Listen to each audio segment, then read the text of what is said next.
our Dale Carnegie worked as a manager for Sir Rose Smith. Sir Rose Smith. Okay, some person, some aviator, the pilot kind of person. So for that person, he worked as a manager. After the First World War, he the Australian aviator. For him, our Carnegie acts as a manager. After First World War, so in the success celebrations happening, there is a dinner party is going on. Dinner party is going on in London. Okay, listen very carefully.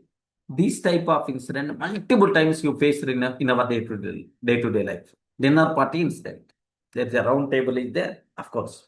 Okay, on table, Carnegie and his best friend and another person, three members sat on the table and for doing the dinner.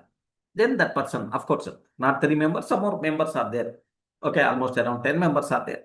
Carnegie and his friend sat here, and then 78 members around there. The person who sat beside Carnegie, he start telling some conversation started.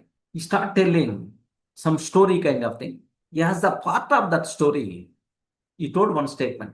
Array, our future is going to be decided. Compulsory, there is some spiritual thing is there. Okay, like there is a God's impact will be is there, and everything whatever happened in our life, some conclusion he provided, and he told that this quotation, there is a divinity that shapes our ends. So like he provided one conclusion, and he told that this quotation is from the Bible, like that storyteller telling. Just told, okay, standard. There is a divinity that shapes our ends. In our life, whatever the thing is happened, everything is from the God order only. Like that's the meaning. Wonderful statement, standard statement that is. He told that storyteller told that conclusion. Yeah, do you know this quotation is from the Bible? Like he told. Dale Carnegie is there in that gathering. Dale Carnegie is there, and his close friend is also there. Like, and there are some more people are there. 7 to 10 members are there. Something like a round table dinner party. Then Dale Carnegie aware that quotation is not from the Bible. That quotation is Shakespeare's. There is one play is there, Hamlet. Hamlet, one of the very popular play from the Shakespeare. Hamlet, Shakespeare's Hamlet. From that, this quotation is there. Dale Carnegie already aware, and his friend also aware. His friend did a big research about Shakespeare only. Then what happened is that person is telling story, and once this person gave that quotation, and he claimed that this quotation is from the Bible, immediately Dale Carnegie, sir, you are mistaken. I hope you don't know. This is not from the Bible. This is from Shakespeare's Hamlet play. Hamlet is the name of that play. Hamlet play. Okay, this is not from the Bible, like Dale Carnegie told. Then what is the feeling of that person? Observe carefully. What? That person felt, no, I referred. I strongly believed that it is from the Bible only. Yes, it's from the Bible. Oh, I saw the same statement multiple times, man. Multiple times I saw the same statement. Maybe you are mistaken. Like that person trying to argue. Then Dale Carnegie also. No. That statement is the famous from Shakespeare's Hamlet play. This is from Hamlet script, this dialogue. Like this person is started. Then immediately his friend, Frank is there, Dale Carnegie friend. What he did is, he kicked the Dale Carnegie's leg. கொஞ்சம் கால் நோக்கி, Carnegie, I know that is from the Bible only. You are mistaken. That is from the Bible only. Like Carnegie friend gave the support for the opposite person by just pressing his leg. Be silent. Be silent. Okay, like he gave the hint and he told that, yes, sir, I know that is from the Bible only. Like, that's what I told, right? Yeah. Then Carnegie is the silent. Here, observe that.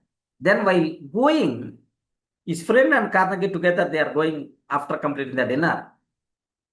Then Carnegie asked, you know that quotation is from Shakespeare's Hamlet only, but still you told that it is from the Bible. What is your intention? You are supporting wrong conclusion, right? Like he asked his friend. Then Frank, he replied, wonderful reply. Observe that. He is telling proudly his knowledge in the story form. He didn't ask your opinion there. With your argument, that person is going to, his self-respect is going to be hurted. He didn't ask your opinion. Are is it true or false? Like, then why? What you are going to get the benefit by proving that he's wrong? He didn't ask your opinion. He's casually telling his story. You involved that. It is not from the Bible. It is from Shakespeare's Hamlet, like you are telling. Okay, you proved that. But what benefit you are going to get there? Protect is self-respect. Are you going to submit a PhD thesis kind of thing? No. Are just a 1 minute silent. What you are going to lose, man? By proving that you are correct. What benefit you are going to get? Nothing. So I know, you know. Let him enjoy by telling his story. Enjoy that story. Why you are pointing in the middle? Like Frank told, wonderful. A full maturity person, it seems. Okay. Why prove a man he's the wrong? He's the wrong. Is that going to make him like you? Like you? Let him save his face. Let him save his face. He did not ask for your opinion. Why you are arguing? Like Frank told clearly. Every person is going to protect his self-respect, man. His ego, his self-respect. Everyone is going to take care. Respect is there. Then you are going to hit his self-respect by pointing his mistake. That no role is there in that. He didn't ask your opinion. You may win the argument, but one friend you may miss in your lifetime. Don't. Okay, do argument like that, like Frank suggested. Frank told to the Dale Carnegie. Are you getting from this example, Dosto? How many times you had this type of experiences in your life? So, argument వల్ల ఏ ఉపయోగం ఉండదు. టెంపరీగా గెలిస్తే గెలుస్తామేమో కానీ okay temporarily we may win but one beautiful heart one best friend we're missing for lifetime. ఎవరో చెప్పారు sir, కోర్టులో గెలిచినోడు ఇంటికి వచ్చి ఏడుస్తాడంట, ఓడిపోయినాడు అక్కడే ఏడుస్తాడు. Because anyway it's always loss.